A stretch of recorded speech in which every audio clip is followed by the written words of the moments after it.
ইনকিলাব মঞ্চের মুখপাত্র এবং ঢাকা-৮ আসনের সম্ভাব্য স্বতন্ত্র প্রার্থী শরীফ ওসমান হাদির ওপর গুলি চালিয়েছে সন্ত্রাসীরা। গুরুতর অবস্থায় তাকে দ্রুত ঢাকা মেডিকেলে নেওয়া হয়। হাসপাতাল পরিচালক জানিয়েছেন, মস্তিষ্কে গুলি থাকায় তাকে লাইফ সাপোর্টে রাখা হয়েছে। দুপুর ২:৩০টার দিকে রাজধানীর বিজয়নগর এলাকায় গুলিবিদ্ধ হন হাদি। জুমার নামাজ পড়ে রিকশায় করে যাওয়ার সময় মোটর সাইকেল থেকে দুর্বৃত্তরা কয়েক রাউন্ড গুলি চালায় তার ওপর। জুমার নামাজের পর বিজয়নগর এলাকায় জনসংযোগ করছিলেন এই আসনের সংসদ সদস্য হিসেবে নির্বাচন করতে চাওয়া ওসমান হাদি ও তার সমর্থকরা। লিফলেট বিলির কর্মসূচি ছিল তাদের। দুপুর ২:২৫ দিকে বক্স কালভার্ট এলাকায় ছিলেন হাদিরা। এ সময় মোটরসাইকেলে এসে সন্ত্রাসীরা হাদিকে লক্ষ্য করে গুলি করে পালিয়ে যায়। তাদের মাথায় হেলমেট ছিল। এটা ২০ মিনিট ২১ মিনিটের সময় আমরা গুলির শব্দ পাই। আমরা শব্দ পেয়ে আমাদের বাসা এখানে আমরা নিচে নেমে আসি। আসার পরে আমরা এখানে দেখি একজন লোক গুলিবিদ্ধ। উনি রিস্কায় ছিলেন, ২ জন আরোহী ছিলেন এবং একটা মোটরসাইকেল এখান থেকে গুলি করে চলে গেছে। আমরা নিচে আমাদের গার্ড থেকে জানতে পারি। শব্দ শোনার পরে তো বসে যে চাকার টায়ার ব্রাস্ট হচ্ছে, আমি এরকম ভাবছি। না গুলি শব্দ আমি বুঝতে পারি নাই।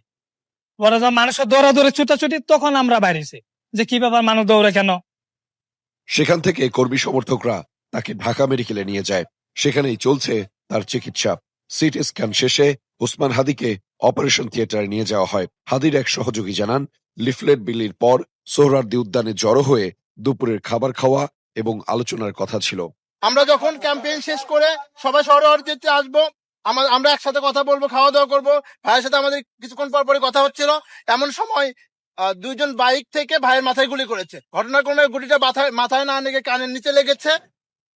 এই ঘটনার পর তার অনুসারী সহ বিভিন্ন রাজনৈতিক দলের নেতৃবৃন্দ ঢাকা মেডিকেলে ছুটে যান। হামলার ঘটনায় ক্ষোভ প্রকাশ করেন কর্মী সমর্থকরা। আপনাদের কাছে হাত জোর করে বলি, বাইরে মরতে দিয়েন না, বাইরে মরতে দিয়েন না, বাইরে কিছু হইতে দিয়েন না। উনি আমাদের দেশের লোক, উনি আমাদের লোক।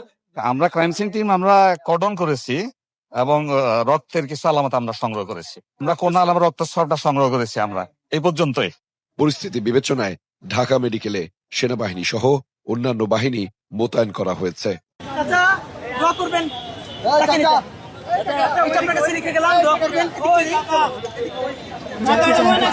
চাচার চোখে ভয় কেন, ভয়ের কারণ কি, সেটি কুদঘাট করা প্রয়োজন। এটা একটা পয়েন্ট, পুরো জাতির কাছে একটি প্রশ্ন। এই চাচাটি চোখে মুখে ভয়, লিফলেট নিতে চাচ্ছে না, কারণ খুঁজে বের করা হোক।